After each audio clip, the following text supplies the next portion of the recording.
to the front page of the Australian newspaper because out tonight is the latest news poll results. They are on the front page of the Australian newspaper tomorrow, and it's not particularly great news for the opposition leader, Anthony Albanese. That's the headline out of this news poll result. 6-point slide puts Albanese into negative territory. The exclusive story by Simon Benson.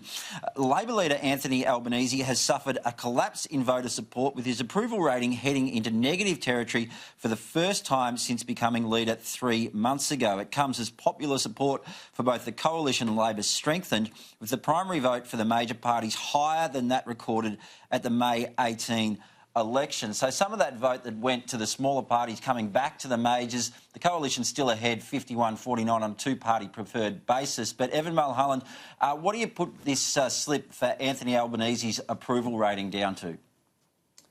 A 6-point jump is a pretty big jump. It's outside the margin of error. So, I mean, you've had a few things going on. You've had the New South Wales ICAC, which has obviously been a drag on the Labor Party. Anthony Albanese did acknowledge that. You've also had the Tamil family controversy, where you've got the opposition attacking the government from the left on border protection. As harrowing as that story might be, I don't think that they're going to win any votes by pushing that line of argument and keeping boats and border protection at the forefront of people's minds. So, I mean, I was on this exact program a week before the election talking about what a 49-51 result means for the government, and probably I think I tipped Bill Shorten. This probably means a small Bill Shorten victory. So, I mean, you can take these polls with a grain of salt, but you really don't want to see a trend in the personal approval ratings going down. Otherwise, I suspect Anthony Albanese might not be in the job at the next election. One thing Labor don't like, and that's a loser. Yeah, well, that's certainly the case. Caleb Bond, do you think that Anthony Albanese will be able to turn this around pretty quickly, or do you think we're starting to see people sort of the opposition leader begin to wear a bit thin on people? Well, I'm not sure that he can turn them around quickly, but I believe he has the ability to turn them around, because I think he's playing a long-term game as opposed to a short-term game.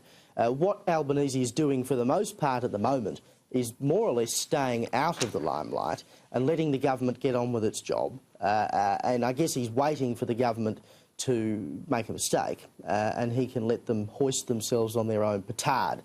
He's not being an opposition leader that gets out there and is sort of always at the forefront battling against the government, because that's not the game he's playing. He's giving the government a bit of air, a bit of time to institute their agenda and do what they want to do. I think in maybe a year's time we'll see him start to come out a bit more leading into the next election, when he can have his say. But I think quite smartly at the moment he's read the room, which is that no one was particularly happy with Labor at the last election, and to have lost in the circumstances in which they did, to come out so soon and basically be making a fool of yourself and saying, well, look at me, isn't going to do all that much good for the Labor Party either. So I think he's stepping back a little bit and waiting for things to settle down before he enters the fray, which is a smart move.